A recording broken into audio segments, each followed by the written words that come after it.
ದಿನ ಸಿಟಿ ಓಡಾಡ್ತಿರ್ತೀರಲ್ಲ, ಬೆಂಗಳೂರು ಸಿಟಿ ಹೇಗಿರುತ್ತೆ ಸರ್? ಅಲ್ಲೊಂದು ಇನ್ನೊಂದು ಮನೆ ನೋಡಿರೋ my dear village boy, Bengaluru city ನಿಮ್ಮೂರ್ ತರ ಅಲ್ಲ. ಅದೊಂದು ದೊಡ್ಡ ಸಮುದ್ರ.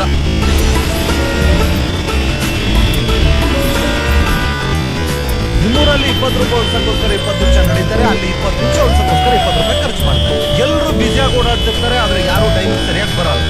ಸೋಷಿಯಲಿ ಕನೆಕ್ಟ್ ಆಗಿರ್ತಾರೆ, ಪ್ರಾಕ್ಟಿಕಲಿ ಒಂಟಿ ಆಗಿರ್ತಾರೆ, ಮೆಂಟಲಿ ಡಿಸ್ಟರ್ಬ್ ಆಗಿರ್ತಾರೆ. ಪ್ರಾಬ್ಲಮ್ ನ ಫೇಸ್ ಮಾಡಕ್ಕಾಗದೆ ಫೇಸ್ಬುಕ್ ಅಲ್ಲಿ ಹಾಕ್ತಾರೆ. ಕನ್ನಡನ ಉಳಿಸಿ ಬೆಳೆಸಿ ಅಂತಾರೆ, ಆದ್ರೆ ಅವರೇ ಬಳಸಲ್ಲ. ಸ್ಮಾರ್ಟ್ ಫೋನ್ ಇರೋರು ಲೈಫ್ ಈಸ್ ಬೋರಿಂಗ್ ಅಂತ ಹಾಕ್ತಾರೆ, ಸ್ಲಂಬಲ್ ಇರೋರು ಲೈಫ್ ಈಸ್ ಬ್ಯೂಟಿಫುಲ್ ಅಂತ ಎಂಜಾಯ್ ಮಾಡ್ತಿರ್ತಾರೆ. ಫೋನ್ ಬಿದ್ರೆ ಅಳ್ತಾರೆ, ಫ್ರೆಂಡ್ಸ್ ಬಿದ್ರೆ ನಗ್ತಾರೆ, ಸಿಗ್ನಲ್ ಲೈಟ್ ಬಿದ್ರು ಕಾರ್ ನಿಲ್ಸಲ್ಲ, ಬೆಕ್ಕಡ ಬಂದ್ರೆ ಕಾರ್ ನಿಲ್ಲಿಸ್ತಾರೆ. ದುಡ್ಡಿಲ್ದರೋರು ದನ ಕಾಯ್ತಿರ್ತಾರೆ, ದುಡ್ಡಿರೋರು ನಾಯಿ ಕಾಯ್ತಿರ್ತಾರೆ. ಶೂಗಳನ್ನ ಎಸಿ ರೂಮ್ ಅಲ್ಲಿ ಇಟ್ ಮಾಡ್ತಿರ್ತಾರೆ, ತಿನ್ನೋ ತರಕಾರಿನ ರೋಡಲ್ಲಿ ಇಟ್ ಮಾಡ್ತಿರ್ತಾರೆ. ಫ್ಯಾಮಿಲಿ ಡಿಟ್ಯಾಚ್ ಆಗಿರುತ್ತೆ, ಟಾಯ್ಲೆಟ್ ಅಟ್ಯಾಚ್ ಆಗಿರುತ್ತೆ.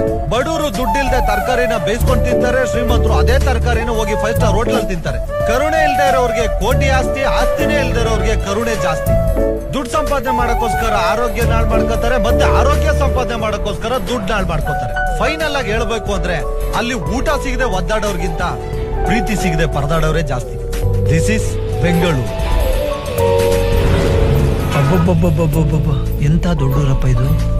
ನಮ್ಮೂರಲ್ಲಿ ನಾನೇ ರಾಜ ಆಗಿದ್ದೆ.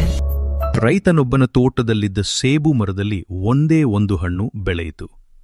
ಆತದನ್ನು ಕೊಯ್ದು ಇದನ್ನು ತನಗೆ ಅತ್ಯಂತ ಪ್ರಕೃತಿಪಾತ್ರರಾದ ಯಾರಿಗಾದರೂ ಉಡುಗೊರೆಯಾಗಿ ಕೊಡಬೇಕು ಎಂದು ಯೋಚಿಸಿ ಪ್ರಜೆಗಳ ಕ್ಷೇಮಕ್ಕಾಗಿ ಹಗಲಿರುಳು ಚಿಂತಿಸುವ ಅರಸನಿಗೆ ಒಪ್ಪಿಸಲು ನಿರ್ಧರಿಸಿ ಅರಸನ ಸಭೆಗೆ ಹೋದ. ಅಲ್ಲಿ ಆತ ಸೇಬನ್ನು ಅರಸನ ಮುಂದಿರಿಸಿ, ದೊರೆಯೇ, ಇದು ಬಹು ವಿಶೇಷವಾಗಿದೆ. ದೇವತೆಗಳ ಕೃಪೆಯಿಂದ ಈ ಏಕೈಕ ಹಣ್ಣು ನನ್ನ ತೋಟದಲ್ಲಿ ಬೆಳೆದಿದೆ ಎಂದು ಭಾವಿಸಿದ್ದೇನೆ.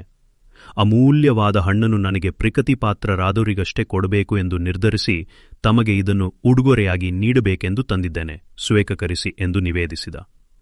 ಅರಸನು ಸೇಬನ್ನು ಹಿಡಿದು ನೋಡಿದಾಗ ಅದರಲ್ಲಿ ವಿಶೇಷವಿದೆ ಎಂದು ಅವನಿಗನಿಸಲಿಲ್ಲ.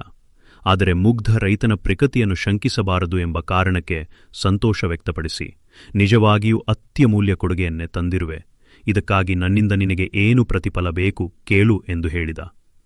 ರೈತ ಪ್ರತಿಫಲಕ್ಕೆ ಕೈಯೊಡದೆ, ಎಲ್ಲಾದರೂ ಉಂಟೆ, ಪ್ರಕೃತಿಯ ಕೊಡುಗೆಗೆ ಪ್ರತಿಫಲ ಸ್ವೇಕರಿಸುವುದು ಉಚಿತವಲ್ಲ ಎಂದು ನಿರಾಕರಿಸಿದ. ಬರಿಗೈಯಲ್ಲಿ ರೈತನನ್ನು ಕಳುಹಿಸಲು ಅರಸನ ಮನವೊಪ್ಪದೆ ಮಂತ್ರಿಗಳೊಂದಿಗೆ ಸಮಾಲೋಚಿಸಿದಾಗ ಮಂತ್ರಿಗಳು ಆತ ಕಾಲಿಗೆ ಹಾಕಲು ಒಳ್ಳೆಯ ಪಾದರಕ್ಷೆಗಳು ಕೂಡ ಇಲ್ಲದೆ ಕಷ್ಟಪಟ್ಟು ನಡೆದು ಇಲ್ಲಿಗೆ ಬಂದಿದ್ದಾನೆ, ಅವನಿಗೆ ಸವಾರಿಗೆ ಯೋಗ್ಯವಾದ ಒಳ್ಳೆಯ ಕುದುರೆ ಕೊಡಬೇಕು, ಕುದುರೆಯ ಮೇಲೆ ಅದಕ್ಕೆ ಹೊರಲು ಸಾಧ್ಯವಿರುವಷ್ಟು ಚಿನ್ನದ ನಾಣ್ಯಗಳ ಮೂಟೆಯನ್ನಿರಿಸಿದರೆ ಆತ ಸುಖದಿಂದ ಬದುಕಲು ನೆರವಾಗುತ್ತದೆ ಎಂದು ಹೇಳಿದರು. ಹೀಗೆ ಅರಸನು ಕೊಡುಗೆಯಾಗಿ ನೀಡಿದ ಕುದುರೆಯ ಮೇಲೆ ಕುಳಿತುಕೊಂಡು ರೈತ ಮನೆಯ ದಾರಿ ಹಿಡಿದ. ಆತನ ಮನೆಯ ಪಕ್ಕದಲ್ಲಿ ಒಬ್ಬ ಶ್ರೀಮಂತ ರೈತನಿದ್ದ. ಅವನು ಯಾರಿಗೂ ಕೊಳೆತ ಹಣ್ಣು ಕೂಡ ಉಚಿತವಾಗಿ ಕೊಡುವವನಲ್ಲ. ಆತ ಒಳ್ಳೆಯ ಕುದುರೆಯನ್ನು ಅರಿಕೊಂಡು ಬರುತ್ತಿರುವ ಬಡ ರೈತನನ್ನು ಕಂಡು ಬೆರಗಾಗಿ ಅವನನ್ನು ತಡೆದು ನಿಲ್ಲಿಸಿ, ನಿನ್ನೆ ತನಕ ಹೊಲ ಉಳಲು ಮುದಿಯತ್ತನ್ನು ಕೊಳ್ಳಲು ನಿನ್ನ ಬಳಿ ಶಕ್ತಿ ಇರಲಿಲ್ಲ, ಆದರೆ ಇಂದು ಲಕ್ಷ ಲಕ್ಷ ಬೆಲೆ ಬಾಳುವ ಕುದುರೆಯ ಮೇಲೆ ಕುಳಿತುಕೊಂಡು ಬರುತ್ತಾ ಇದ್ದೀಯೆಂದರೆ ಏನು ಸಮಾಚಾರ ಎಂದು ಕೇಳಿದ. ಅದಕ್ಕೆ ರೈತ, ಇದು ಪ್ರಾಮಾಣಿಕವಾಗಿಯೇ ದೊರಕಿದೆ. ನನ್ನ ತೋಟದಲ್ಲಿ ಕೆಂಪು ಬಣ್ಣದ ದೊಡ್ಡ ಸೇಬು ಆಗಿತ್ತಲ್ಲ, ಅದು ಬಹಳ ಅಪೂರ್ವವಾದುದೆಂದು ನನಗೆ ಗೊತ್ತಾಗಿ ಅದನ್ನು ಅರಸರಿಗೆ ಉಡುಗೊರೆಯಾಗಿ ಕೊಟ್ಟೆ.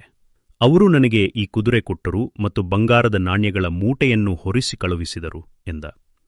ಶ್ರೀಮಂತನು ತನ್ನ ತೋಟದಲ್ಲಿ ಒಂದಕ್ಕಿಂತ ಒಂದು ಹೆಚ್ಚು ಆಕರ್ಷಕವಾಗಿರುವ ಸೇಬುಹಣ್ಣುಗಳು ಬೇಕಾದಷ್ಟಿವೆ.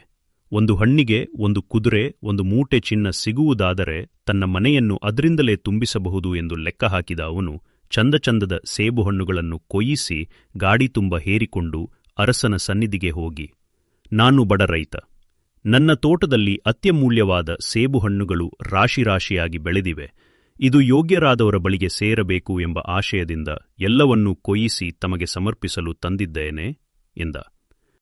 ಅದಕ್ಕೆ ಅರಸ ತುಂಬಾ ಸಂತೋಷವಾಯಿತು. ಈ ಹಣ್ಣುಗಳಿಗಾಗಿ ನೀನು ಯಾವ ಪ್ರತಿಫಲ ಬೇಕು ಎಂದು ಬಯಸಿದರೂ ಅದನ್ನು ಕೊಡುವ ವ್ಯವಸ್ಥೆ ಮಾಡುತ್ತೇನೆ ಎಂದು ಹೇಳಿದ.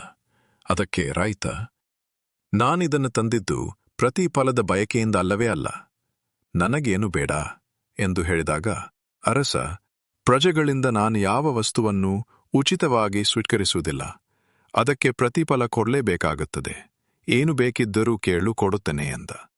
ಶ್ರೀಮಂತ ರೈತ ಮನಸ್ಸಿನಲ್ಲೇ ಸಂತೋಷಪಟ್ಟು, ಅರಸರು ಪ್ರಕೃತಿಯಿಂದ ಏನು ಕೊಟ್ಟರೂ ಅದನ್ನು ತೆಗೆದುಕೊಳ್ಳುತ್ತೇನೆ ಎಂದು ಹೇಳಿದ.